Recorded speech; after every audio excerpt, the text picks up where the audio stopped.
Hello, नमस्ते सबैलाई। आज चाहिँ हामी सोलिडवर्क्सको लेक्चर सिरिजको पहिलो भिडियोमा छौँ। मैले सोलिडवर्क्सलाई चाहिँ रन गरेँ, मैले डेस्कटपबाट खोलेँ, लोडिङ हुँदैछ।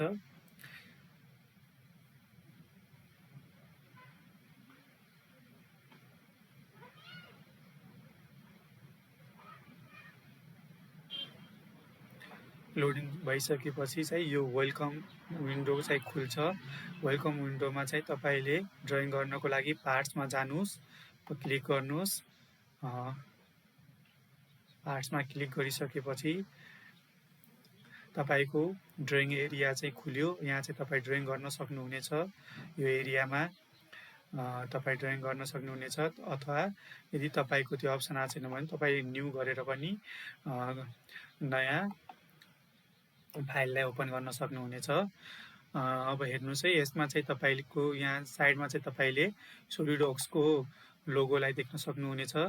त्यसको राइट साइडमा तपाईँको मेन्यु बारहरू छन्। यहाँबाट तपाईँले file, edit, view, insert, tool, window, यसमा चाहिँ फाइलमा चाहिँ काम गर्न सक्नुहुनेछ। यसलाई चाहिँ फाइललाई चाहिँ ओपन गर्ने, क्लोज गर्ने, एडिट गर्ने, अनि यो कसरी यो चाहिँ हेर्ने, भ्यू गर्ने, त्यस्तै इन्सर्ट गर्ने, फिचर्सहरूलाई चाहिँ इन्सर्ट गर्न सकिन्छ। टुल्सहरूलाई चाहिँ यहाँबाट मोडिफाई गर्न सकिन्छ, हटाउन सकिन्छ। विन्डोको फिचरहरू चाहिँ यहाँबाट चेन्ज गर्न सकिन्छ। त्यसको सर्टकट यता छ। अनि यहाँ चाहिँ तपाईँले राइट साइडमा search command window search command भन्ने एउटा सर्च बार देख्न सक्नुहुनेछ, जसमा चाहिँ तपाईँले कुनै पनि तपाईँलाई कन्फ्युज भएको कमान्डहरूलाई चाहिँ सर्च गर्न सक्नुहुनेछ। जस्तै मानौ मलाई रेक्टेङ्गल कमान्ड चाहियो भने मैले रेक्टेङ्गल आरइसिटी रेक्टेङ्गल आयो। रेक्टेङ्गलको चाहिँ 4वटा कमान्डहरू चाहिँ यसरी मैले सर्च गर्न सक्छु। यो त्यसको राइट साइडमा चाहिँ तपाईँको यसको लगइन भन्ने सोलिडवर्क्समा चाहिँ लगइन गर्न सकिन्छ। यहाँ क्लिक गरेर त्यसको राइट साइडमा तपाईँको हेल्प भन्ने छ, जहाँबाट चाहिँ तपाईँले हेल्प लिन सक्नुहुनेछ तपाईँलाई गाह्रो परेको चिजको। सोलिडवर्क्समा चाहिँ तपाईँले यो चाहिँ तपाईँको सोलिडवर्क्सको चाहिँ कमान्ड म्यानेजर भयो। यहाँ चाहिँ तपाईँको कमान्डहरू हुन्छ, यो चाहिँ कमान्ड म्यानेजर भयो। यो चाहिँ तपाईँको यो तलको यिनीहरू चाहिँ ट्याब्सहरू भए। यहाँ चाहिँ तपाईँले कमान्डहरू देख्न सक्नुहुनेछ त्यो ट्याबको अन्तर्गत। तपाईँले यसबाट चाहिँ तपाईँले ट्याब्सहरूलाई चाहिँ योलाई यसमा क्लिक गरेर ट्याब्सहरूलाई चाहिँ यहाँ राख्न पनि सक्नुहुनेछ। जस्तै मैले स्केच इङ्कलाई राखेँ भर्खर नै, यसलाई चाहिँ तपाईँले ट्याबलाई हटाउन पनि सक्नुहुनेछ। त्यहाँ चाहिँ तपाईँले लेफ्ट क्लिक गरेर, त्यस्तै गरी तपाईँले योलाई चाहिँ लार्ज बटन विथ टेक्स्ट, अहिले चाहिँ यो लार्ज बटनहरू चाहिँ टेक्स्ट सहित आएको छ। यसमा चाहिँ तपाईँले क्लिक गर्नुभयो भने टेक्स्ट चाहिँ हट्छ बटनहरूको। अब चाहिँ यो क्लिक गऱ्यो भने त्यो लार्ज बटन आउँछ टेक्स्ट सहित है। यसलाई चाहिँ तपाईँको कमान्ड म्यानेजर भनिन्छ। योलाई चाहिँ तपाईँले भ्यू प्यानल भन्न सक्नुहुनेछ है। यसलाई चाहिँ भ्यू बार भन्न सक्नुहुनेछ है। अनि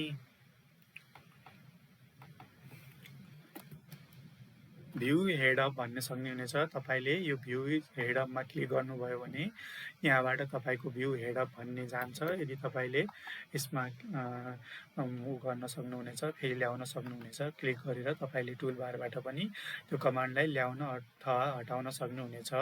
जस्तै यो बारलाई चाहिँ, यो एरियालाई चाहिँ टास्क प्लेन भनिन्छ।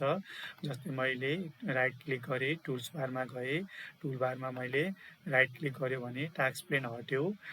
टास्क प्लेनमा क्लिक गरेर फेरि मैले त्यो टास्क प्लेनलाई ल्याउन चाहेँ भने त्यसमा फेरि क्लिक गर्न सक्छु। यहाँबाट टास्क प्लेन आयो है।